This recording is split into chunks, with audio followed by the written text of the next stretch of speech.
नाज़रीन, अवामी न्यूज़ में खबरन जो सिलसिलो जारी है। इन वक्त असीं तव्हांखे ऑस्ट्रेलिया में खबर ॾींदा हलूं त रसूल बख्श पलेजे खे शानदार भेटा पेश कंदे शमा पलेजो ऐं सिंधियाणी तहरीक जी भेनरनि यूसुफ लेगारी जी लिखियल शायरी ॻाए रसूल बख्श पलेजे खे भरपूर भेटा पेश कई है।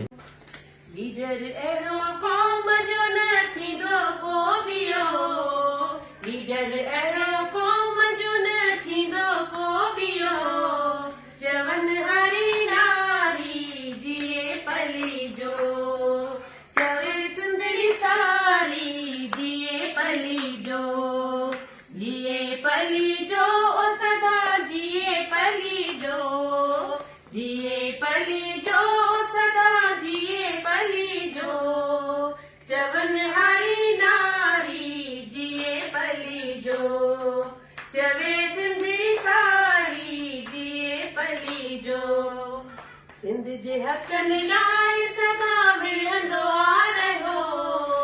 सिंध जे हक़नि लाइ सदा विढ़ंदो आ रहियो, चवनि हरी नारी जिए पली जो,